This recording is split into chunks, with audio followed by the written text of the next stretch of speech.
Salve, salve, galera! Sejam todos muito bem-vindos. Esse é o primeiro episódio do podcast do Só Dá Timão. É isso aí, estamos aqui começando esse projeto novo, essa novidade aqui no Brasil, que é o podcast. Vamos começar o nosso aqui no Só Dá Timão. Estou muito feliz, estou muito ansioso também. Vocês já viram aí no título quem que é o nosso convidado. Então, por isso que está batendo essa ansiedade, esse frio na barriga. Mas é isso, sejam todos muito bem-vindos. Vou começar com aquele papo chato que você ouve de todo youtuber. Queria pedir para você, se você ainda não é inscrito no nosso canal, se inscreva no canal Só Dá Timão. Deixa seu like aqui nessa conversa, nessa resenha, que isso aí facilita do nosso conteúdo chegar para mais corintianos e mais gente que se interesse por isso. Bom, como eu falei, a gente está começando esse projeto, é um podcast aqui dentro do canal, que já tem as lives, já tem outros conteúdos, mas é um podcast, e eu vou ter sempre ao meu lado meu querido e jovem amigo, Matheus Mazon. Tudo bem, Matheus? Seja bem-vindo. Salve, careca, tudo bem? Espero que vocês estejam bem também. Acho que a gente está muito bem acompanhado hoje, né? Então, para estrear com o pé direito esse podcast, esse novo projeto, falar de Corinthians o máximo possível. É uma honra estar aqui do seu lado e tá do lado também desse convidado ilustre. Nada melhor do que ele, ninguém melhor do que ele, na verdade, para estrear esse canal, para estrear esse quadro. Estou muito feliz de estar aqui, de verdade. Boa, Matheus. É isso, cara. Você matou, porque a gente está lançando esse projeto hoje, né? Você está assistindo esse vídeo hoje, aniversário de 112 anos do Corinthians, dia 1º de setembro de 2022. O podcast vai ser sempre às quintas-feiras, às 19h10. E, porra, estamos falando aqui para 112 anos de história do Corinthians. Falar de história do Corinthians, eu acho que a gente não poderia ter uma companhia melhor. Queria já começar agradecendo. Professor, muito obrigado por ter atendido o nosso convite, por estar aqui batendo esse papo com a gente. Estamos recebendo Celso Muzelti, né? Jornalista, pesquisador, comentarista, professor universitário, escritor. Eu não tenho nem roupa para estar aqui com você, professor. Oh, careca, o prazer é todo meu estar aqui com você, com o Matheus, com todos que nos ouvem. E acrescenta nas qualidades aí corintiano, hein? Faço questão de colocar, principalmente quando a gente está nesse ambiente mais descontraído, né? Sim. E sou corintiano de berço, graças ao meu papai, seu Dario, 92 anos, sofrendo aí a cada jogo, junto com meu filho Daniel, de 18, também corintiano, meu irmão Paulo Roberto, de 50, todo mundo corintiano lá em casa. Excelente. O meu pai brincava, o professor, que às vezes a gente estava em algum lugar, meu pai, a pessoa falava, você quer corintiano? Aí meu pai falava, corintiano. Aí a pessoa olhava ali assim, pô, ninguém é perfeito, fazer essa brincadeira aí. Mas é justamente o contrário, é a nossa grande qualidade, pô. Claro, o cara que é do contra fala isso. E o corintiano tem essa coisa bonita de ter orgulho de ser corintiano, né? Exatamente. A gente fala com orgulho e isso é muito bonito, é uma coisa emocionante mesmo. É isso. Ó, professor, eu queria começar nosso bate-papo aqui e, assim, se por acaso alguém que está aqui assistindo não conhece Celso Zelt, o errado é você, tá? Queria já te criticar, porque você tá assistindo o Corinthians errado. Mas, assim, a gente falou de tanta coisa, né, professores? São tantas facetas mesmo. Eu acho que seria... Eu queria que você contasse uma curiosidade que eu tenho até pessoal minha. Como é que você foi parar na comunicação, assim, de frente de câmera, né? Porque tem a Placar, né, que era... a revista Placar. Os jovens não sabem do que nós estamos falando, mas tinha a revista Placar, que é a sua entrada assim no mundo, na mídia esportiva. Mas como é que você vai parar na frente da câmera ali para falar de futebol e de esporte? Esse culpado disso tudo aí é o PVC, meu padrinho de casamento, né? Eu era estagiário da Placar no ano de 90, ano em que a revista, inclusive, foi interrompida, passou a se chamar Ação. O título brasileiro de 90, com o gol do Tupanzinho, é uma das primeiras coisas que eu faço na vida. Eu cobri pela Ação, não pela Placar. E o PVC entrou em 91, e aí nós nos tornamos grandes amigos, né? Amigos mesmo, como eu falei, ele é meu padrinho de casamento. A gente está sempre junto, sempre conversando. E ele já trabalhava ali na ESPN. Como você observou, a minha formação é mesmo de jornalista da chamada imprensa escrita, né? Sim. Impresso, papel, principalmente Placar. Esse negócio azul das minhas costas aqui é a coleção encadernada da revista Placar. Meu Deus do céu! Por ela. Nossa! E aí eu fui parar na televisão por conta do PVC, e ainda bem, viu? Porque como você lembrou, os mais jovens nem dão bola para a revista, né? Se eu tivesse nessa só de revista, ainda estava morrendo de fome. Ainda bem que eu arranjei outra coisa para fazer. Não, porque realmente o Matheus, a gente tá aqui brincando, professor. O Matheus é de 2001. O careca que deve estar louco com essa sua estante aí, com todas essas revistas. O careca é um pouquinho mais novo também, deve ser de 98, 99. Ah, professor, muito obrigado, professor. Muito obrigado, fico lisonjeado. Eu já não peguei tanto essa época da Placar. E você citou o PVC, né, que te levou para a TV. E aí já vem minha próxima pergunta, né, um assunto que eu gostaria de falar, que é quais são os seus principais amigos, assim, na TV, enfim, aqueles comentaristas que você mais se deu bem. Se o comentarista que você mais se deu bem foi o PVC mesmo que te levou, eu queria que você falasse sobre isso, sobre sua melhor dupla, assim, seu melhor comentarista ao seu lado, e você contar um pouco dos seus amigos também. Matheus, o principal é o PVC mesmo, né? Ele é quase um irmão meu. Uhum. Nós éramos dois moleques nerds fazendo a revista Placar, dois nerds sem namorada. Depois nós casamos. Eu até falei que foi meu padrinho de casamento, mas eram dois nerds sem namorada, só pensavam em futebol. Então, ali naquela fase da Placar mensal, 90, 91, 92, um pouquinho de 93, quando eu saí da Placar, praticamente nós fazíamos a revista em dupla. Os dois escrevendo uma revista inteira, ainda mais porque a revista estava muito voltada para a história do futebol, né? Sempre foi uma coisa que eu gostei, o PVC também, embora ele também atue em outras áreas. Eu acho que tenho que citar o Marcelo Duarte, que fazia comigo Loucos por Futebol, a apresentação. Nossa senhora, que programa maravilhoso. Né? O Loucos era legal porque era um programa de cultura esportiva, né, careca? Ele não falava quem ganhou, quem se machucou, ele falava de história e de cultura esportiva. Não só de história, mas tudo que envolvia esse mundo da cultura do futebol. Então, o Marcelo Duarte é uma grande dupla minha. E eu tenho vários outros amigos, alguns até inusitados, como o Mauro César Pereira, que o pessoal acha que é ranzinza. Tinha uma época que eu ia na arena, sentia uma mão assim das pessoas nas costas, eu olhava, a pessoa virava para mim e falava: fala para o Mauro César! O pessoal ficava bravo com o Mauro César. O Mauro César é um grande amigo meu, ele veio do Rio para São Paulo faz aí 30 anos, justamente para me substituir na Placar. A gente já se conversava, ele era correspondente lá do Rio, né? Então a gente acaba até cometendo injustiça se esquece alguém. Atualmente eu faço todo dia na ESPN, entre as 9 e as 11 da manhã, o programa F360, que é comandado pelo William Tavares e pelo Abel Neto. Participam comigo o Breiler Pires, o Rafael Prates. É o meu pessoal mais chegado. Nesse momento, esse é o pessoal mais chegado que faz o programa comigo. Mas trabalhei com tanta gente legal, com o Bruno Vicari, com o Léo Bertozzi, com o Jorge Nicola. São grandes amigos que eu tenho. São quantos anos de ESPN já, professor? ESPN, eles me chamavam para fazer participações especiais desde aquela final do Robinho, lá que ele deu aquelas pedaladas, lá em 2002. Deixa para lá. O Matheus estava nascendo, né, Matheus? Mas é um lance que eu talvez lembre aí por algum vídeo. Não, mas 2002 também foi ano de Copa do Brasil, do Corinthians campeão. Foi ano do Rio-São Paulo. Ganhou do São Paulo na final, era aquele time do Parreira. Impressionante, coisa né? Boa para lembrar. Então foi desde ali. Faz aí 20 anos, né? Legal. Esse ano faz 20 anos das minhas participações mais frequentes na ESPN. Toca aí, Matheus, o que você ia falar agora? Não, eu ia falar sobre o assunto corintiano do Celso, né? Ele disse que, acima de tudo, ele é corintiano, né? Deixou isso bem claro no início do nosso papo. E, Celso, você tem uma diferença para mim, né? Que eu curso jornalismo, sou um aspirante a jornalista, né? E, assim como você, eu também assumo meu time, digo que eu sou corintiano.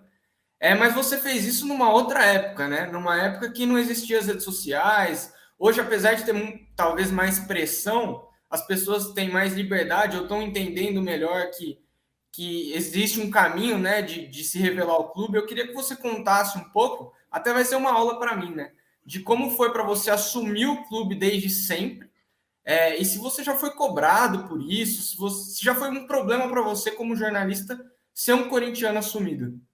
Pois é, Matheus, eu nem tenho memória de quando eu assumi, porque, na verdade, eu nunca deixei de assumir. Sim. Eu já Nunca comecei escondeu, né? assim. Eu acho que isso é uma coisa muito particular. Eu respeito muito os colegas que não se sentem à vontade, porque realmente você citou as redes sociais, tem a questão da violência, tem a questão da incompreensão das pessoas. Talvez para mim também tenha sido mais fácil, porque eu sempre trabalhei mais na retaguarda, imprensa escrita, não trabalho propriamente nos estádios como repórter atrás do gol, como Sim. locutor, né? Já pensou eu chegar no Allianz para narrar um jogo do Palmeiras, talvez eu não fosse tão bem recebido, né? Então, sempre tive essa facilidade. Mesmo no tempo da Placar, eu estava escrevendo as coisas com a cabeça fria numa revista semanal ou mensal, foi a maioria das Placar que eu escrevi, né? Sim. Mas eu acho que a gente, como jornalista, tem um compromisso, antes de tudo, com a verdade. E o Corinthians é uma parte muito forte da minha verdade. É a minha história, né? A minha vida, a minha história, meu amor, como diz. E até por uma questão de lealdade com as pessoas, eu sempre procurei deixar isso claro. Procuro também, de uma maneira que isso não interfira profissionalmente. Eu costumo dizer, não é porque sou corintiano que eu vou deixar de ver um pênalti, um impedimento. Sim. E isso talvez me traga problemas com a torcida do Corinthians. No mais, eu tenho problemas com a torcida do Corinthians, porque o torcedor, não só do Corinthians, mas em geral, o torcedor não quer imparcialidade. Ele quer a parcialidade para o lado do time dele. Clubismo, né? É o É uma clubismo. coisa até curiosa, porque às vezes os corintianos ficam muito bravos comigo. Eles querem que eu feche todas as questões em função do Corinthians. Essas questões eu fecho no sofá da minha casa, com meu filho Daniel, com meu pai, com meu irmão, com as pessoas que eu já citei, que nós somos todos absolutamente fanáticos e nunca neguei isso.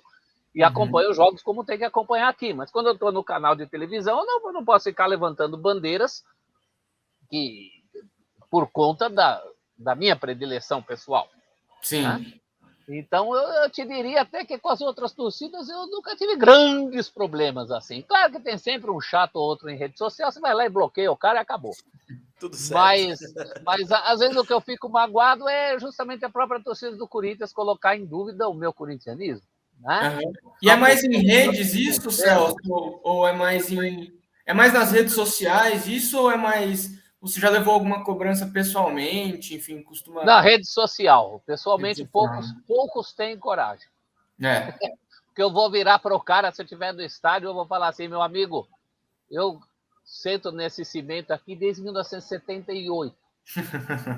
Quando era cimento. Agora nem cimento é mais, por isso eu tenho ido menos também. Eu me sinto menos à vontade em estádio hoje em dia.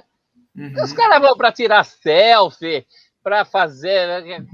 Camarote, então, não me chame para ir em camarote. Camarote, para mim, é um porre. Eu vou lá para ver o jogo, não é para comer. Sim. E nem para ficar O professor é do estádio raiz, né? Eu sou raiz. Eu, graças a Deus, desde 78, estava lá na estreia do Sócrates. Era aniversário da minha mãe, mas em vez de estar na festa, eu estava lá no Morumbi, vendo Corinthians e Santos, com os meus 10 anos de idade. E de lá para cá, sempre paguei meu ingresso. Nunca precisei que ninguém pagasse ingresso para mim, não. Você falou aí da sua paixão, e acho que uma das formas mais bonitas que você pode expressar sua paixão são nos livros, né? Escrevendo. Sorte de quem tem este talento. E você tem de sobra. E você tem alguns livros, muitos livros publicados, mas exatamente que se relacionam com o Corinthians, me corrija se eu estiver errado, são 11. Exatamente, é metade deles. Exatamente, 11 aqui na minha contagem. E aí, infelizmente, a gente não pode ficar 2 meses aqui com você para falar de todos. A gente escolheu 3. Tem algum que você tem algum favorito, professor? Tem algum que você tem um carinho especial de todos? Tem porque é o começo de tudo, careca. É o meu Mickey Mouse. O Disney tem o Mickey Mouse, né? Já que o Disney é meu patrão lá na ESPN, que é uma empresa do grupo Disney. O meu Mickey Mouse é o Almanaque do Timão. E para quem não sabe, era um livro lançado em 2000, quando o clube fez 90 anos. Nada mais é do que a relação de todas as fichas técnicas de todos os jogos desde 1910 e a biografia de todos os jogadores e técnicos da história do Corinthians. Algo que eu continuo atualizando. Lançamos uma segunda edição em 2005, a primeira é de 2000, a segunda é de 2005.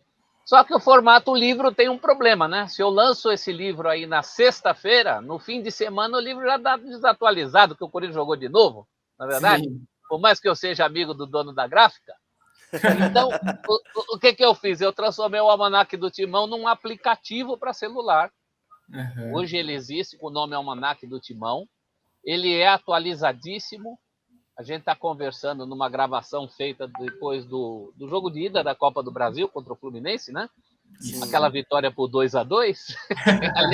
ali é vitória por 2-2. E ali, eu e o meu irmão, eu e o meu filho, Daniel, nós atualizamos online. Então, na hora que saem os gols, por exemplo, na hora que o Roger Guedes fez o gol, já está atualizado ali na biografia do Roger Guedes, um gol a mais dele para o Corinthians, a ficha técnica do jogo. Muito legal. Que coisa incrível. Eu tenho livro físico. Eu não consigo pegar agora, porque esse livro fica na casa da minha avó, com os outros livros que eu tenho lá, de Corinthians. Mas eu tenho ele físico e sempre que eu estou lá e estou trabalhando, preciso fazer alguma postagem, retomar algum número do Corinthians, pode ter certeza que eu utilizo ele e recomendo para as pessoas também que tenham um aplicativo também, porque é realmente muito bom. Tem a memória de todos os jogadores antigos ali, né? Enfim, a história com os números dele. E eu que particularmente gosto muito de dados, de estatísticas, faço desse livro uma utilidade muito grande. Muito grande. E a vida continua, né, Matheus? Tem gente estreando, tem gente fazendo o gol, tem gente indo embora. Sim. Tem gente voltando, que nem o Ramiro, o Vital, o Léo Natel, e o aplicativo é melhor por isso, porque eu atualizo ali no ato, entendeu? E eu acho que no começo a gente fez o aplicativo gratuito, e infelizmente não foi possível manter gratuitamente, né? Porque temos gastos também, você tem que Natural, né? manter aquilo no ar, e atualmente com R$35 a pessoa tem uma assinatura por 1 ano do Almanaque do Timão, com todas as atualizações. Então ele é uma espécie de banco de dados para mim, Careca, por isso que eu tenho um carinho especial. Todos os outros livros sobre o Corinthians que eu fiz, de uma certa maneira, eu fiz utilizando dados coletados originalmente para o Almanaque do Timão. O Corinthians é muito democrático nesse sentido, né? O prazer que as pessoas têm em relação a esse livro, tem pessoas que me param na rua, falam do senhor, não sabe, foi o primeiro livro da minha vida, meu falecido avô que me deu, hoje eu sou um advogado, sou um engenheiro, sou um médico, que a primeira edição é de 2000, lá se vão 22 anos. Então, as pessoas que pegam esse livro ficam fascinadas o Alberto do Alibe, falecido presidente, que até acabou a passagem dele de uma maneira triste no Corinthians, né? Mas eu lembro que quando eu dei o livro para ele, ele falou assim, quero ver se tem um jogo aqui em Guaratinguetá, que eu comprei um Fusca e fui com o meu filho dirigindo o Fusca, ele foi lá, achou o jogo. Então, esse é um grande prazer que eu tenho na minha vida. Eu acho muito bonito isso, essa coisa do corintiano, né? Essa identificação, uma coisa de irmandade, assim, minha mulher é até São Paulina, e ela fala assim, vocês parecem maçom, parece uma seita, né? Faz um sinal assim, entende que o outro é corintiano. É uma religião, né? Muito bacana você estar andando na rua, de repente alguém passar de carro, abre o vidro e grita para você, vai, Corinthians! Né? Vai! É o que basta para a gente ser irmão, né? É gratificante. Ô, professor, ainda antes de entrar nos livros, tem alguma coisa, alguma história, alguma coisa do Corinthians que você ainda quer escrever? Eu estou preparando, estou com a ideia. É que agora eu ando um pouco cansado. Eu vim de umas esfregas, aí escrevi um livro sobre a Copa de 82, e paralelamente havia um projeto no Corinthians chamado Timão Box, que as pessoas assinavam para ganhar um livro por mês do Corinthians, né? E eu participei desse projeto com 2 livros. Um deles é 1977, o ano da redenção corintiana. Que é o ano do gol do Basílio, campeão depois de 22 anos, não 23, como esse pessoal que não sabe fazer conta aí fica falando, foram 22, não foram 23. E foi a minha iniciação como corintiano, porque eu tinha 9 anos de idade. E aí eu escrevi esse livro como se eu tivesse 9 anos. Como se eu fosse aquele garoto de 9 anos e contando como era a vida, os jogos que eu fui, aquela questão do... Às vezes a gente não via o jogo para assistir o videotape de noite sem saber o resultado. Era um mundo bem diferente do mundo de hoje, né? E o outro livro que eu escrevi lá é uma linha do tempo do Corinthians, que fecha essa coleção da Timão Box, que aí eu conto ano a ano os principais fatos da história do Corinthians, até fui mais fundo do que em outras coisas que eu escrevi, coloquei lá o ano em que foi iniciada a prática de alguns esportes amadores no Corinthians, a recente ascensão do futebol feminino no Corinthians, que é uma coisa maravilhosa. Essas meninas colocaram o nome do clube no Guinness Book com vitórias seguidas, um time maravilhoso, campeão aí várias vezes de Libertadores, de Brasileiro. Então esse foi um livro mais ecumênico que eu fiz, né? E eu estou preparando aí a minha ideia no futuro, quero ver se meu filho Daniel topa fazer isso comigo, que é um dicionário corintiano, para você procurar por verbetes, assim, mosqueteiro. Por que é mosqueteiro? Ou timão, quando é que começaram a chamar de timão? Democracia corintiana, sei lá, verbetes aí que a gente vê, galácticos, lembra do time dos galácticos, do Tevez, né? Então você ter, por verbetes, vai Corinthians. Quem é que começou a falar vai Corinthians? Quando? Por quê? Muito Enfim, legal. eu li tudo isso num dicionário corintiano, é a minha próxima ideia aí. Fica aqui o nosso apelo ao Daniel que aceite essa empreitada e faça Se ele não aceitar, eu faço sozinho. E vou já dar o conselho pro Careca também para usar de consulta e não precisar ler ele todinho toda hora, tá bom, né? Obrigado. Careca, esse também não precisa ler tudo de cabo a rabo. Você vê como você é traíra, né, Amazon? Menos, Careca. Não, para você ver como o Matheus é traíra, eu ia falar para você, Matheus, que se o Daniel não quisesse, você se dispunha a ajudar o professor. Ajudo. Tava te colocando numa boa e você vem com essa trairagem. Não sabia. Se eu soubesse que você estava me colocando numa boa, eu também não tinha feito. Inclusive, Careca, fica aí o convite para qualquer corintiano que esteja ouvindo a gente, quiser me manda um e-mail. Meu e-mail é Celso. Aí você junta as três. Isso. Aí me manda um e-mail lá. Professor, estava ouvindo o programa, tive uma ideia. Tem que ter um verbete São Jorge. Tem que ter um verbete Fazendinha. Tem que ter um verbete Excelente. Arena. Tem que ter um verbete, qualquer palavra ligada ao Todo-Poderoso. Qualquer palavra, expressão ligada à história do Corinthians, eu estou aberto aí a sugestões. E aí me manda também o nome para botar seu nome na lista de agradecimentos, como eu faço no Almanac do Timão até agora. Tenho orgulho de ter uma lista longa. Você imagina, eu comecei em 2000, a publicação foi em 2000, na verdade, comecei a escrever mesmo em 95. Então Cacete. você tem aí 27 anos de corintiano entrando em contato comigo. Já pensou que beleza? Nossa, muita Coisa gente. linda. E aí, ó, galera, não perde a oportunidade, hein? Coloca seu nome lá no livro do Celso, ajuda o Celso aí. Professor, vamos lá. Queria começar fazendo umas perguntinhas sobre esse livro aqui. Esse foi bom, hein? Esse tem história. Porque, e justamente por isso, né, professor, esse livro é Memórias do Velho Vamp. O livro é de 2012. Eu acredito também que você começou a escrever com uma certa antecedência. E é uma curiosidade. Menos, meu Careca. Esse aí saiu em 3 meses. Eu imagino que tenha sido uma aventura e tanto. E a minha pergunta é justamente em cima disso, professor. Hoje em dia, o Vampeta é reconhecidamente um dos reis da resenha do futebol, né? De uns tempos para cá, se pegou essa coisa de pegar os jogadores mais expoentes de resenha, seja deles de qual clube for, e tirar essas histórias dos caras e tudo mais. Quando o livro é lançado, ali em 2012, o Vampeta ainda não tinha, acredito até que o livro contribuiu para isso, né? Sim. Mas o Vampeta ainda ele não tinha esse rótulo, né? Essa patente de o rei da resenha. E a minha pergunta é em cima disso. Como foram esses 3 meses de convivência com o Vampeta que, assim, eu já tive a oportunidade de estar algumas vezes com ele. Pô, é um cara maravilhoso, assim, ele é um maluco, beleza, maravilhoso. Ele é excelente. Como é que foi para você esse convívio para fazer essa obra aqui? O difícil foi fazer ele sentar na minha frente, ser disciplinado. Que eu falava, ô Vampeta, tem que fazer um livro inteiro, rapaz. Isso aqui são horas de papo, não é assim, não. E ele me dava chapéu, demorava, atrasava. Mas é impossível você ficar bravo com o Vampeta. Não, professor, vamos fazer assim, vamos fazer assado. Daqui a pouco estava lá a gente conversando. E é legal porque, poxa, eu praticamente transcrevi.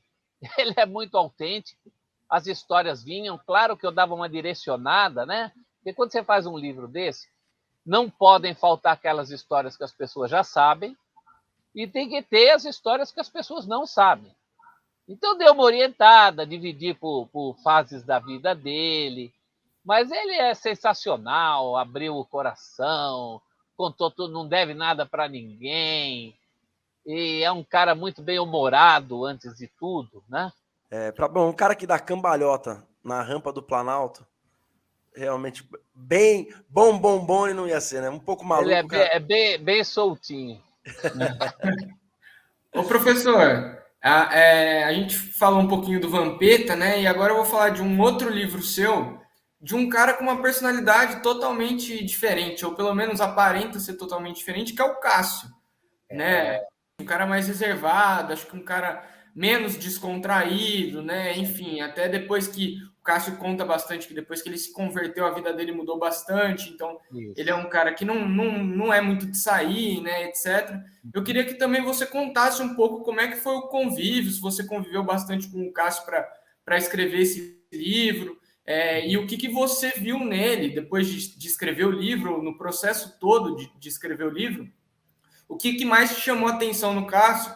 Porque a gente está falando aqui do segundo jogador com mais jogos na história do Corinthians, né? A gente não sabe se ele bate o Vladimir ou não, mas a gente está falando de um cara especial, né? De um cara, de um gigante, do maior que eu vi. Então eu gostaria que você contasse um pouquinho desse seu convívio com ele. Ele é enorme mesmo, em todos os sentidos, né? Um grande personagem. Bom, primeiro aceitar fazer essa biografia, a editora teve a ideia, né? Me procurou, depois tivemos uma reunião com o Cássio. Primeiro eu aceitei porque, antes de tudo, ele é um ídolo do meu filho, meu. Eu tive uma convivência de tobogã vendo o Cássio fazer o que fez. Sim. E segundo, porque na primeira conversa com o Cássio, eu perguntei que tipo de biografia ele queria. Se ele ia mesmo abrir o jogo, ou se ele achava que uma biografia era um tipo de livro só para falar das vitórias, só para falar a favor dele, né? Porque tem muita gente que pensa isso, né? E Sim. tem todo o direito de pensar. Só que aí eu não vou fazer esse livro. Aí procura alguém que tenha uma ideia parecida com a dele. Já aconteceu de pessoas me procurarem para fazer biografia e eu falava, posso falar mal? Não, o livro é meu. Eu falei, então, com todo respeito, você procura alguém que faça um livro que seja uma ode a você, né? Que só conte as pingas que você tomou e não conte os tombos que você levou. E o Cássio falou justamente o contrário. Ele falou, não, tem períodos da minha vida que eu quero que as pessoas saibam até para servir de exemplo. E foi uma convivência muito legal nesse sentido, né? Eu estive com o Cássio não só no CT, onde ele se concentrava, mas também na casa dele. O Cássio foi muito generoso em abrir a casa dele para mim, né? Conheci a esposa dele, uma pessoa muito importante também nessa o que o Cássio chama de conversão, aí por uma questão mais religiosa, mas eu acho que essa conversão vai para além da religião, né? Vai para uma conversão, realmente, uma conscientização do ídolo que ele é. Conheci a filhinha dele, vi a filhinha dele pequenininha, indo sozinha chamar o elevador. Enfim, partilhei um pouco dessa intimidade dele.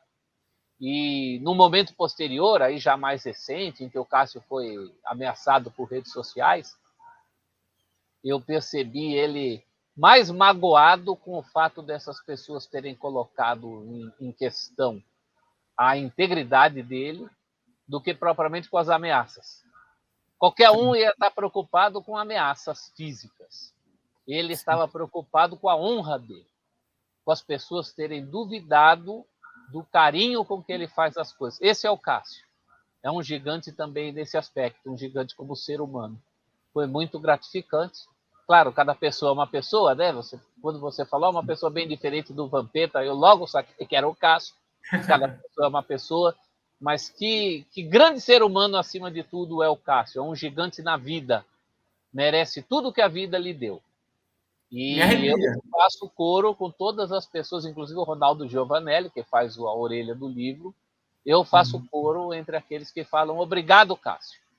Ele foi fantástico para toda uma geração. Isso precisava estar registrado em livro.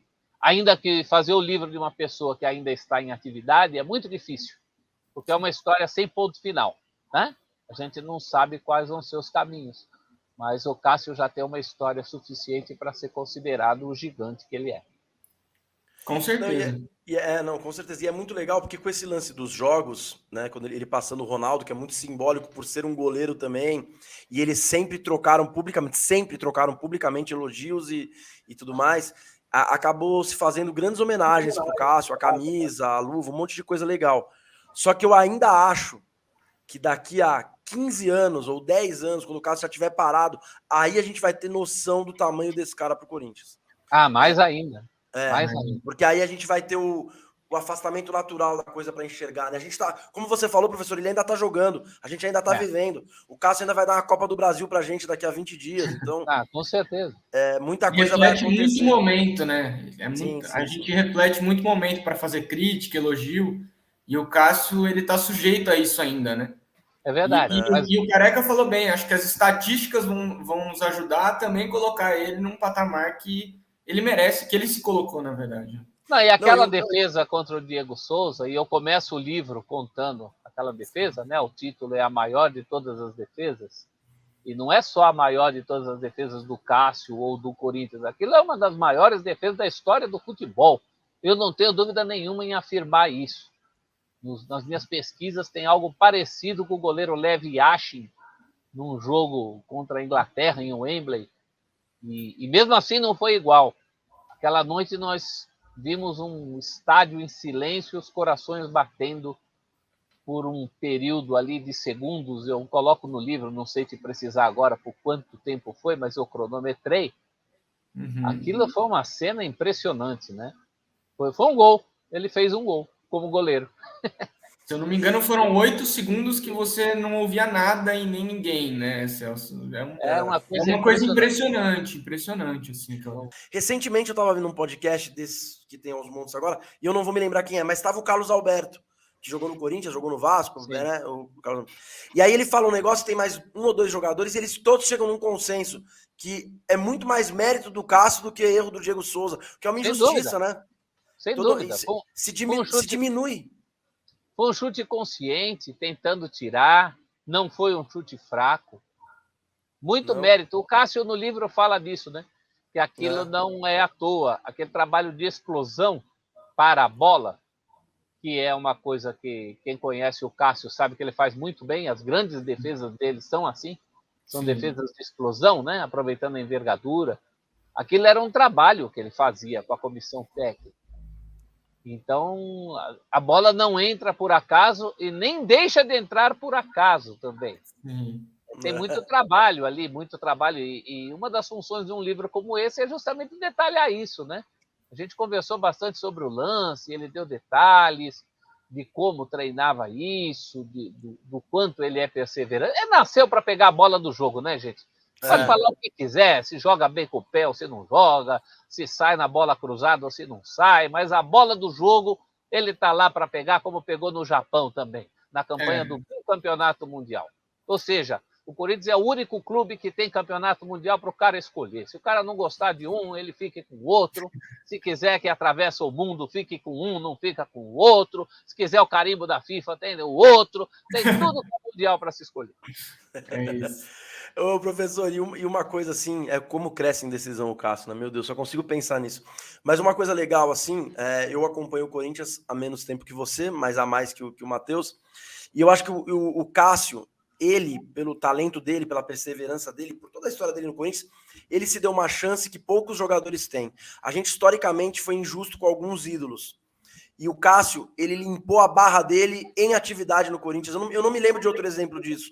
De outro jogador que, de repente, por algum motivo, a torcida... A gente já tem uma relação, atualmente, muito complicada com ídolos, né? São pouquíssimos. São caras que...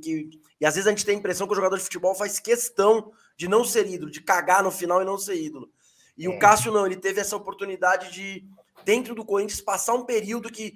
Pô, era quase que uma unanimidade que ele tinha que ir embora do Corinthians, que já tinha dado o tempo dele, e depois disso já ganhou o Brasileirão, já tá fazendo essa temporada maravilhosa, é um líder, é um cara que, pô, é muito difícil que ele conseguiu, né, de conseguir lá dentro reverter essa situação. Porque ser ídolo no Corinthians é, ao mesmo tempo, a coisa mais fácil e mais difícil do mundo. Né? É fácil porque você, em tese, seria fácil porque você não precisa necessariamente ser craque de bola. Nós temos muitos ídolos corintianos que não são necessariamente craques. A maioria. E é mais difícil também, porque não basta ser craque. Tem muito craque que não foi ídolo do Corinthians. Tem muita gente que trata bem a bola, mas não entendeu o espírito da coisa. Então, unir as duas coisas é complicado, né? Porque é o cara tecnicamente, mas é também o homem, o coração, entender as pessoas. E o Cássio une essas duas coisas. Eu acho que é por isso que ele conseguiu dar essa volta por cima que você levanta muito bem. Ele dá a volta por cima por isso, porque ele entende o que é ser um ídolo. Vai além da parte técnica. Vai entender o espírito, essa paixão, e saber que você está ali de passagem. O que fica aí é a entidade. Né? Então, o Cássio entendeu muito bem isso e deu tempo dele, como você mesmo colocou, limpar a barra. E a gente não sabe se o Corinthians vai ganhar a Copa do Brasil desse ano. Vai. Esperamos que sim, né? O Careca já sabe. Vai. Mas ele está sendo decisivo 10 anos depois daquele grande ano dele. Né? A gente viu o jogo no Maracanã, a vitória por 2-2, né? Que o professor Celso falou. O Cássio tem uma defesaça no primeiro tempo, numa cabeçada do Cano, e depois também num chute do Cano, um chute parecido, inclusive, com o que o Roger Guedes faz no segundo gol. O Cássio usa dessa envergadura e dessa explosão que o professor citou, para 10 anos depois estar sendo decisivo novamente, né? Então, é uma história muito longa, de um cara muito grande no Corinthians, no clube. E acho que é bem por aí, né? Ele entendeu o que é o Corinthians, não saiu nos momentos difíceis, soube dar a volta por cima como jogador, mesmo individualmente. E meu maior ídolo no clube, facilmente, e pode ser de muita gente também, né? Isso muito à custa de sacrifícios pessoais, né, Matheus? O Cássio, sim, a gente sabe, ele tem problemas físicos desde sempre, né? Manutenção do peso. Isso para um goleiro é muito importante. Ele já tem aí seus 35 anos, não é nenhum garoto, e mesmo assim continua se mantendo num nível muito acima, né? Ele é o goleiro síntese do Brasil hoje, tem uma carreira completa. Você pode falar de outros goleiros que estejam numa fase tão boa ou melhor que a dele, mas é uma carreira irretocável nesse sentido, né? De como ele consegue dar a volta por cima em momentos chave dessa passagem dele pelo Corinthians. E ele pegava a bola do De Bruyne, hein? Não queria falar nada, não. Há quem jure que sim. Eu tenho certeza. Professor, agora eu queria puxar um último assunto sobre livros aqui e falar do meu preferido, que é esse aqui, que é Os 10 Mais do Corinthians. Eu gosto muito desse livro, porque ele... Eu confesso que quando eu peguei ele, quando eu fui atrás desse livro para comprar, eu imaginei que você tinha escalado um Corinthians. Sei. E ele não é bem isso, né? Até porque são 10 e não 11. São os 10 maiores ídolos, né? O que é bom que dá para botar um monte de gente numa posição só, né? Exatamente. E ele é muito gostoso. Eu de novo vou botar aqui, os 10 mais do Corinthians. Você que é corintiano e está assistindo a gente, se você gosta do Corinthians, da história do Corinthians, talvez tenha algum jogador aqui dessa lista que você não goste, mas não importa. Leia esse livro, porque ele é muito legal, assim, principalmente para os jogadores mais velhos, que a gente não viu jogar, né? Que a gente só tem acesso à história deles ali. Mas eu queria aproveitar, professor, que a gente está nesse momento aqui, hoje celebrando 112 anos do Corinthians, e jogar um desafio aqui para você, uma bomba no seu colo. Essa publicação é de 2008, correto? Isso. Você sabe que esses 10 aí nem são meus 10, né? Sim. Eu já vi você falando isso algumas vezes. Porque para chegar aos 10, eu peguei os votos de 10 jornalistas corintianos. O Celso Quinjô, eu votei, o falecido Daniel Pisa, que era do Estadão, o professor Heródoto Barbeiro, José Geraldo Couto, Juca Kifuri, Marcelo Duarte, Max Geringer, Raul Drevinick e Silvio Lancelotti. E cada um escolheu os seus 10, com critérios diferentes. Eu, por exemplo, imaginei que ser ídolo do Corinthians era uma passagem de bastão, de década para década. Então, eu imaginei lá no começo que o grande ídolo do Corinthians era o velho Neco, né? que jogou 17 anos, de 1913 até 30. Aí ele passa esse bastão para o Teleco, que era o ídolo do meu pai, tem mais gol do que jogo com a camisa do Corinthians, lá entre os anos 30 e 40. Aí o Teleco, quando fica velhinho, passa esse bastão para um trio que jogou junto, Cláudio, Luizinho e Baltazar. Depois eles passam para o Rivelino, que por 10 anos foi o grande ídolo do Corinthians. Depois o Rivelino passa para o Basílio, que é o libertador de todo um povo, né? Há quem discuta tecnicamente o Basílio, mas daqui a 500 anos você vai estar falando o nome Basílio. Então passa para o Basílio. Aí ele passa para o querido, antes de tudo, para o Zé Maria, né? Aí tem o Sócrates, tem o Zé Maria e o Vladimir juntos. Aí mais para frente tem o Neto, que foi muito importante, em 90. E, por fim, o Marcelinho, até 2008. Essa foi a minha lógica. Mas, no fim, a lógica desses 10 corintianos deu Cláudio, Baltazar, Luizinho, Gilmar, Rivelino, Zé Maria, Vladimir, Sócrates, Neto e Marcelinho. Muito bom mesmo. Esse negócio de ídolo, eu estava vendo até uma vez, há pouco tempo atrás, o Marcelo Becker, do meu timão, que inclusive eu sou muito fã, careca como eu, ele falando, e é difícil você... eu acho que tudo bem, você pode criar critérios, né, que balizem você escolher um ídolo, mas é muito pessoal, né? Eu, por exemplo, o meu maior ídolo do Corinthians ainda é o Neto. Eu tinha 12 anos em 90, eu chutava uma bola, ela entrava numa quadra de cimento e eu deslizava de joelho, entendeu? Era um negócio maluco, todo fudido. Ele comemorava assim, né? Ele deslizava e fazia assim. É isso, e eu repetia isso, sem o menor talento no chute que tinha acabado de dar, mas fazia isso. Eu tenho um ídolo no Corinthians, que é um cara que é o meu sonho aqui, esse podcast eu tenho certeza que vai me possibilitar isso, que é conversar com o Wilson Mano. Grande Coringa. O que o Wilson Mano fez, o Wilson Mano só não jogou no gol. É grande Coringa. Ele jogou em todos os setores, em quase todas as posições do Corinthians. Então, você sabe que uma vez eu estava fazendo o guia da Placar do Brasileiro de 91. E o guia do Brasileiro tem um textinho rápido sobre todos os clubes, né? Sim. Mas eu sempre gostava de botar uma frase de algum jogador para mostrar que eu trabalhei, né? Não fiz aquilo sentado como qualquer torcedor faria. Aí eu fui para o Parque São Jorge, na época o time ainda treinava no Parque São Jorge. Fui para o Parque São Jorge atrás de uma frase de algum jogador. E o ônibus já tinha ido embora, os jogadores. E aí nos jardins do Parque São Jorge eu encontrei o Wilson Mano, que não tinha ido. Aí eu falei, Mano, vem cá, me quebra um galho. Eu tenho um texto aqui da Placar, eu queria uma frase de algum jogador, me quebra um galho. Aí ele deu risada, falou assim para mim, até você quer que eu quebre galho?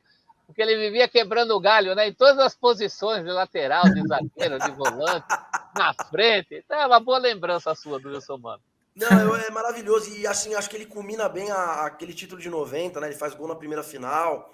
Ele faz uma função ali que, pô, eu queria parar um dia, pegar o Matheus, que é bom de estatística, de tática, para entender mais aquele time. Mas a brincadeira aqui é a seguinte, professor. Eu queria que nós estamos comemorando hoje 112 anos do Corinthians. Eu queria que você fizesse uma nova lista com 12 nomes. Não precisa necessariamente ser um time de 11 mais um técnico, mas 11 nomes entre técnicos e jogadores de 2008 para cá, no pós-livro. Se você conseguiria montar uma lista aí de 12 ídolos que o Corinthians tem nesse momento. Eu montei. Vamos deixar o técnico à parte. O Orconcur é o Tite. Tá. Mas se eu botar o Tite, ele vai ocupar o lugar de um. Tá bom. Então fica o Tite lá e vou botar 12 que jogaram. Boa. Tá bom? Tá bom. A primeira coisa que eu levantei, você sabe que o Corinthians até hoje jogaram com a camisa do Corinthians 1.481 jogadores. Desde 1910. E nesse período que você está falando, de 2008 para cá, depois do livro, jogaram 287. Cacete. Então você me deu aí 12 lugares, né? Isso. Que na verdade são 11, porque um já vai ser do Cássio, certo? Com certeza. O Cássio, inclusive, eu vou te dizer, se eu fizesse o livro dos 10 mais hoje, eu acho que o Cássio entra. Entra onde, professor? Então, quem sai, eu não sei. Quem sai? Mas ele briga com os mais votados. Mas assim, top 5, assim, o Cássio, da história? Top 5. Top 5, com certeza. Ele só tem rivais assim do tamanho de um Sócrates, de um Rivelino, de um Luizinho. Uhum. Quando eu fiz essa votação, por exemplo, a única unanimidade foi o Sócrates. Tá. Caramba. O Luizinho teve 9 votos e o único que não votou nele, que foi o Daniel Pisa, depois confessou para mim, falou, pô, eu não sabia, pensei que só valia quem eu vi jogar, senão eu também votava no Luizinho. Ah, tá. Então você tem o Sócrates e o Luizinho, né? O Cláudio teve 8 votos, maior artilheiro. O Rivelino teve 8 votos, porque tem gente que não gostava do Rivelino, vai fazer o quê, né? Achava que ele devia ter feito um milagre que não fez. O Gilmar, goleiro, teve 7 votos, o Neto teve 7 votos, e aí os que tiveram menos votos tiveram 6, ou seja, mais da metade do colégio eleitoral, né? E foram o Baltazar, o Zé Maria, o Vladimir e o Marcelinho. Então, talvez um desses 4 saísse, o Cássio entrasse, mas eu acho que o Cássio entra lá em cima. Ele entra brigando com Sócrates, Luizinho, Cláudio e Rivelino. Com certeza, professor. Com certeza. Então, ó, você vê, o Cássio, antes de responder aí a sua lista, eu falei, deixa eu ver quem foram os 11 que mais jogaram, né? 12 que mais jogaram, de 2008 para cá. O Cássio, Fagner, Ralf, Gil, Danilo, Fábio Santos, Alessandro, Elias, Chicão, Jadson, Gabriel e Romero. Aí eu falei, então vamos ver quem foi que fez mais gol, né? Nesse período. Aí foi o Jô, Guerreiro, Dentinho, Jadson, Chicão, Elias, Romero, Danilo, Rodriguinho, Ronaldo Fenômeno, Paulinho, Jorge Henrique. Aí eu falei, pô, mas tem uns nomes aí que eu quero pôr e não são nem os que fizeram gol e nem os que jogaram. E tem uns que estão aí que eu não quero pôr. Então eu fechei a minha lista. Primeiro comecei por quem ainda está e que merece estar. Né? Então eu pus Cássio, Fagner, Gil e Fábio Santos. Esses Excelente. 4, já tenho 4 aqui que vão entrar nos meus 12. Tá. Aí tem que entrar o Ralf, porque jogar naquela posição que ele jogou, sem nunca ter sido expulso, é uma coisa muito séria. E muitos jogos, né? Muitos jogos com a camisa do Corinthians. Tem que ter o Danilo, que eu estava lá no Japão, no jogo com o Chelsea. Eu falava, pelo amor de Deus, joga a bola no Danilo, porque quando a bola caía no Danilo, o tempo parava. Sim. E tudo que a gente queria era que o tempo parasse naquele jogo no Japão. Então também botei o Danilo. Você vê aí que eu já usei meia dúzia de lugares, só tenho mais 6. Já foi metade do caminho. Eu sei que as pessoas não gostam muito dele porque saiu mal. Mas ele fez 2 gols que deram título mundial, que é o Guerreiro. Concordo. E é o segundo artilheiro nesses anos todos, só perde para o Jô. Então acho que tem que dar um lugar para esse cara. E teve ano que ele carregou o Corinthians sozinho. 2014, é. ali, se eu não me engano, ele fazia gol adoidado e o Corinthians ganhava vários jogos. Era o centroavante que faltava. Acho que o Jadson merece um lugar. Entre ele e o Renato Augusto, como a carreira dele já está consolidada, por enquanto ele fica aqui. A hora que o Renato Augusto acabar, é isso que o Careca falou. A gente olha, né? Sim. Vamos avaliar, aí um lugar para os 2, ou então põe o Renadson, que é a dupla de 2015. Aquilo foi genial. Né? Acho que o Ronaldo Fenômeno é um marco para o Corinthians, em termos de desenvolvimento do Corinthians, do golaço que ele fez na Vila Belmiro contra o Fábio Costa, uma Copa do Brasil, eu estava naquele jogo contra o Inter, nossa, que ele pega a bola contra aquele índio, a hora que ele dá o corte no índio, em mais de 40 anos de estádio de futebol, foi a primeira vez que eu virei as costas para o campo e olhei para a torcida, que eu tinha certeza que ia sair o gol. Nunca fiz isso na minha vida. Mas na hora que o Ronaldo Fenômeno cortou, eu virei para a galera e fiz assim. Eu sabia que ia sair o gol. Então o Ronaldo tem que ter um lugar. O Paulinho tem que ter um lugar. Justo. Tem um cara aí que não está nem na lista dos que jogaram, nem dos que fizeram gol. Mas ele é importante, o Emerson Sheik. Muito. O Emerson Sheik é o Basílio do meu filho, né? Sim. Porque eu lembro, eu estava fazendo, quando eu estava organizando o almanac no celular, no aplicativo, eu precisava de um jogador de destaque para cada letra, para chamar a atenção. Então, sei lá, quem abre a letra C é o Cláudio, quem abre a letra R é o Rivelino, Sim. quem abre a letra S é o Sócrates, quem abre a letra N é o Neto, podia ser o Neco também, né? Uhum. E aí eu estava procurando um jogador com E, e o meu filho era pequeno, estava brincando no tapete da sala.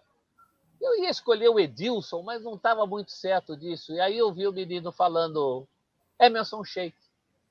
Falei, claro, ele é o Basílio do meu filho, né? Sim. Meu filho tinha 8 anos, eu tinha 9. Então o Emerson Sheik tem que entrar. Sobrou uma vaguinha só. E eu vou dar É a essa mais vaguinha. difícil, né? Mas eu vou dar essa vaguinha para o Jô. Ele foi importante num brasileiro que a gente nem achava que ia ganhar. Ele tem 2 passagens. Ele é o maior artilheiro desse período de 2008 para cá. Acho que não pode ficar de fora. O único artilheiro do Brasileirão jogando pelo Corinthians, né? Jogando pelo Corinthians. E é claro, nesse tipo de lista sempre tem alguém que fala assim, mas cadê fulano, cadê cicrano, cadê, sei lá, o Elias, que podia estar aqui? Chicão, o próprio Chicão. Cadê o Chicão, segundo maior zagueiro artilheiro? E para esses eu sempre respondo, e vai tirar quem? Vai tirar alguém. Né? O problema não é quem ficou de fora. Quem ficou de fora também é um listo um monte. Tem jogador que na hora que você vai fazer o time de todos os tempos, o cara cita 12 nomes que ficaram de fora. Ué, mas se o time só tem 11, você quer que eu enfie 12? Então é isso, né? É muita gente boa e eu acho que são anos muito felizes do Corinthians, né? Sim.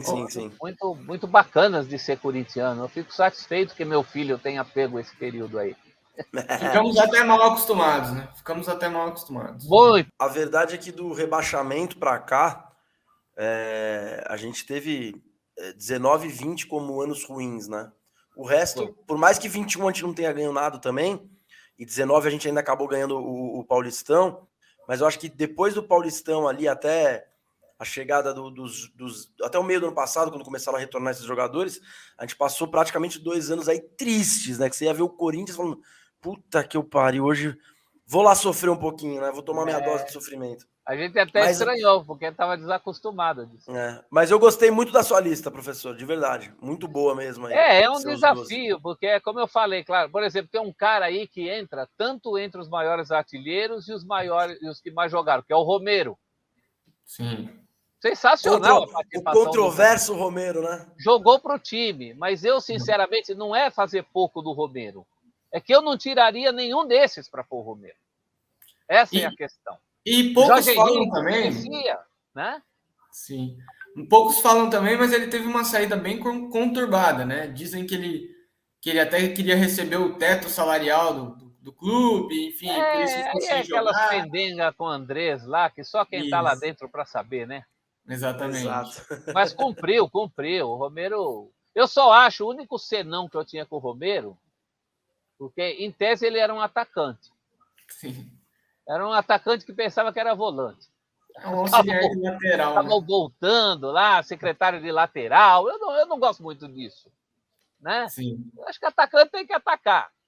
O Jorge Henrique, por exemplo, fazia uma função parecida, sem perder a utilidade do ataque. Né? Sim, muito bom jogador, Jorge Henrique. Mas cada um dentro das suas características. Né? Como diz meu filho Daniel, vestiu essa camisa, a gente respeita. É isso. Eu também sou assim, professor. Eu costumo e apoio sempre. Isso aí foi uma coisa que eu aprendi com meu pai. Depois que eu gosto muito disso na nossa torcida. Ô, Matheus, vamos pro nosso quadro final aí? Bora pro nosso quadro final, então. Tá bom. Um quadro especial, né? A gente criou esse quadro com carinho para você, professor, dar respostas mais diretas.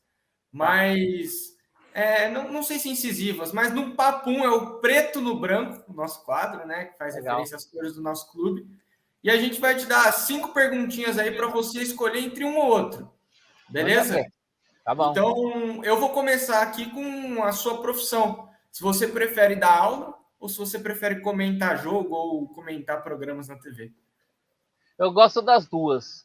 mas eu ainda acho que ser jornalista me ajudou a ser professor. Tá. Boa. Professor, Pacaembu ou Neoquímica Arena? Pacaembu de longe. Você falou que mudou de casa muitas vezes na vida, mas de estádio você mudou uma só, não é? É verdade. Sempre foi e sempre será a nossa casa. Eu já me peguei fazendo o sinal da cruz entrando no Pacaembu. É isso. Como se fosse numa igreja. Até para entender qual que é a posição desse cara na função dele no clube, que é Tite ou Brandão, professor? Ui, essa é difícil, difícil, difícil. Acho que é a única que eu vou ficar no muro. Autorizado, tá autorizado, professor. Eu fiz aí recentemente um álbum de figurinhas do Corinthians, também chamado Campeão dos Campeões, e ali tinha o time de todos os tempos, e na hora do técnico, eu pedi para dividir. Porque se você fizer uma análise assim fria de títulos mais importantes, claro que é o Tite, né? Ele é campeão mundial e da Libertadores, fora os títulos brasileiros, fora o título paulista, fora a Recopa Sul-Americana. Então você vai dizer, o Brandão não ganhou nada disso. Mas as coisas que o Brandão ganhou no seu tempo, o quarto centenário em 54, depois o cara volta, depois de 22 anos, e ele é o técnico da Libertação, eu, sem nenhum exagero, eu te digo que o Brandão foi bicampeão do mundo, porque aquele era o nosso mundo. O nosso mundo era aquilo lá, entendeu? Sim. Então, eu acho que está cabeça a cabeça com o Tite. Eu não consigo. Eu acho o Tite, se você quiser que eu opte por um, eu vou optar pelo Tite, porque eu acho que o Tite foi mais importante para o time. O time era o time do Tite. O Brandão era mais um motivador, um psicólogo. Ele era mais algo próximo do que é o Filipão. Agora, o Tite, o Matheus, o Careca falou que o Matheus gosta de tática. Então, do ponto de vista da tática, a tática do Brandão era o coração. Eram as pessoas, era lidar com as pessoas. O Tite, como técnico, no que a gente entende hoje como o que tem que ser um técnico, né?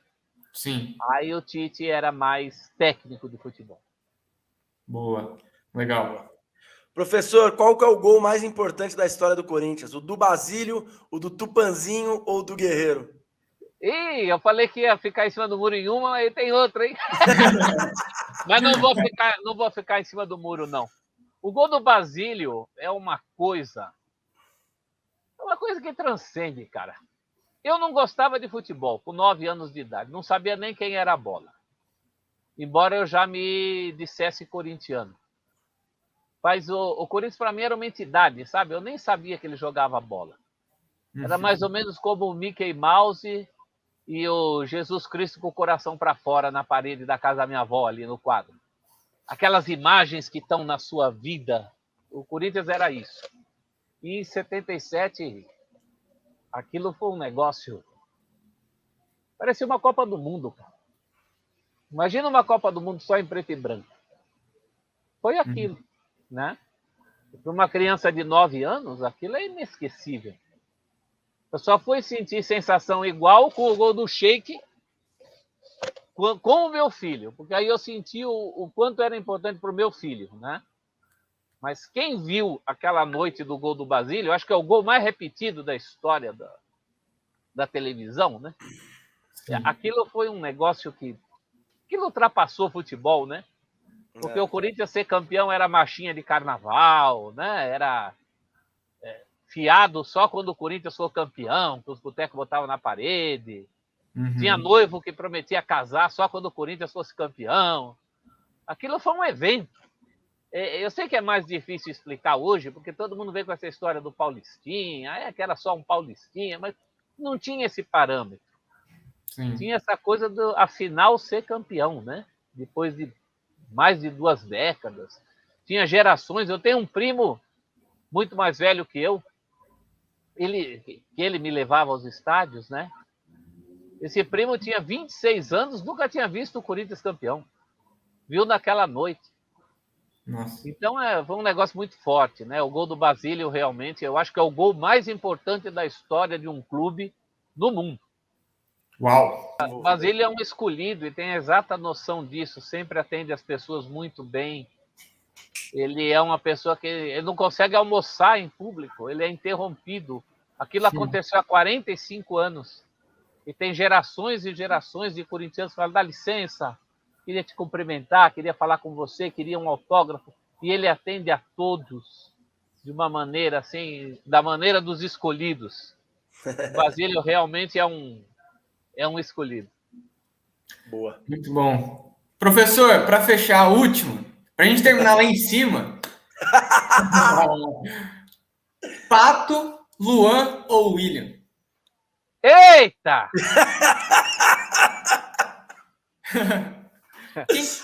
Eu acho que o melhor deles... Analise. Não, o melhor deles é o William de cara, porque ele é corintiano. Feito em casa. O Luan também dizia que era. Mas o Luan é um mistério. É difícil um jogador que era o melhor das Américas em 2017 não ser nem relacionado para jogos poucos anos depois. Eu acho que nós, como jornalistas, inclusive, estamos devendo uma resposta sobre o caso Luan. Alguém tem que fazer uma matéria sobre isso. Sim. E o Pato, desculpe, foi engano. Foi engano, caro demais. Eu vou até contar uma inconfidência aqui. No dia que ele atrasou aquela bola pro Dida, no pênalti contra o Grêmio, eu fazia o programa Cartão Verde com o Roberto Rivelino. E o Riva é muito crítico, né? E você assistir jogo com o Riva, ele fica nervoso, ele fica falando, por que o cara não fez isso? Por que não fez aquilo? Eu até brinco, viro para ele, porque ele não é o Rivelino, né? Ele não sabe fazer. Todo mundo faz. E aquele dia o Riva estava assistindo comigo, a gente tinha feito o programa. O jogo acabou, a gente veio dos pênaltis. A hora que o Pato atrasa aquela bola pro Dida, o Riva vai embora da sala, não volta mais, foi embora para casa, nem se despediu de ninguém. Cacete. De tão bronqueado que ele ficou, e de tão bronqueados que os corintianos em geral ficaram, né? Não, então, foi um lance constrangedor, né? O Pato foi um engano. Agora, dos três, eu acho que o William ainda merece mais carinho. Tá. Acho que ele ainda merece mais carinho. Ele deu menos do que a gente esperava. Mas ainda acho que é quem merece um pouco mais de compreensão. Boa. Boa, professor, boa. Professor, chegamos ao final aqui. Que infelizmente, infelizmente, assim, a gente tem esse projeto iniciando. A intenção é que ele passe a ser presencial. E eu queria já aproveitar aqui e já deixar o convite aberto, porque quando a gente estiver no estúdio com tudo certo, a nossa maior dificuldade quando confirmou com você foi fazer esse roteiro, porque a gente ficou tanto assunto de fora, tanta coisa que a gente gostaria de conversar com você, que eu acho bom a gente ter a oportunidade de fazer uma segunda edição, uma trilogia aí, se for o caso, porque realmente conteúdo é o que não falta. Obrigado, viu, professor? Obrigado mesmo. Nada, eu que agradeço, faço com o maior prazer. Você sabe que o assunto é prioridade na minha vida. Boa, na nossa. Muito legal, muito bacana. Todo sucesso para vocês aí nessa empreitada. E vai, Corinthians, hein? Muito obrigado. Matheus, valeu, meu velho. Obrigado por acreditar nesse velho maluco aqui, que tá querendo emplacar mais essa. Obrigado por estar aqui. Tamo junto, tá só começando, viu? Só o começo. Obrigado, professor. Uma honra estar aqui com você. Valeu, Matheus. Como futuro jornalista, como corintiano, tudo. É uma inspiração de verdade. E é só o primeiro, Careca. Valeu pela companhia e até a próxima. Todo mundo que está acompanhando e que acompanha esse programa. É isso aí. Muito obrigado você que chegou até aqui. Como eu falei no começo, por favor, deixe seu like aí, se inscreva no nosso canal. Quinta-feira que vem estamos de volta às 19h10. E eu gostaria de fazer um registro que acho que depois do nascimento das minhas filhas, hoje é um dos dias mais felizes da minha vida pela oportunidade que eu tive aqui. Muito obrigado a todos e vai, Corinthians!